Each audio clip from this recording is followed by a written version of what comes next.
आज हम इस वीडियो में बताने जा रहे हैं कि माता दुर्गा का उत्पत्ति अर्थात उनका जन्म कैसे हुआ। पौराणिक कथा के अनुसार ऐसा कहा जाता है कि एक बार महिषासुर नामक राक्षस रहता था। उसका आधा शरीर भैंसे का और आधा शरीर राक्षस का था। उसने ब्रह्मा जी की कठोर तपस्या की। उसके पश्चात उसने यह वरदान मांगा कि उसकी मृत्यु किसी भी देव, दानव या पुरुष के हाथों ना हो।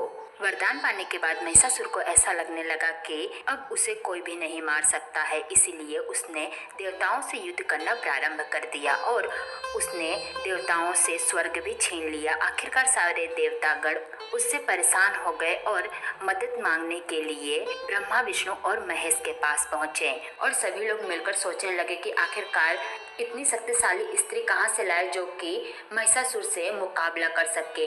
तब विष्णु जी के सुझाव से ब्रह्मा, विष्णु, महेश और सभी देवताओं ने अपनी शक्तियों को एक जगह पर एकत्रित किया और उन शक्तियों से एक देवी प्रकट हुई जो कि देवी दुर्गा कहलाई। उसके पश्चात सभी देवताओं ने देवी दुर्गा को अलग अलग प्रकार के शस्त्र प्रदान किए। देवी दुर्गा ने जैसे ही अपने मुख से बोलना प्रारंभ किया तो उनकी आवाज से महिषासुर का सिंहासन भी हिल उठा। देवी दुर्गा की आवाज सुनकर महिषासुर ने उनसे विवाह करने का निर्णय किया और कुछ असुरों को विवाह का प्रस्ताव लेकर दुर्गा देवी के पास भेजा। परंतु जैसे ही असुरों ने देवी दुर्गा के सामने महिषासुर से विवाह करने का प्रस्ताव रखा तो देवी दुर्गा बहुत ही ज्यादा क्रोधित हो गई और इस प्रस्ताव को ठुकरा दी।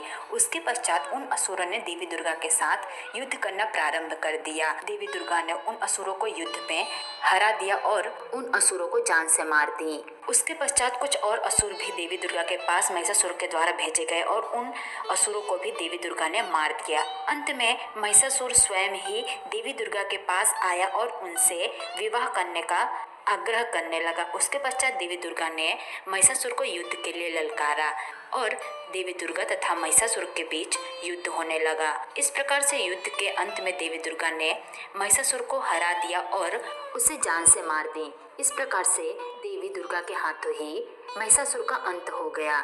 इसीलिए नवरात्रि का पर्व मनाया जाता है।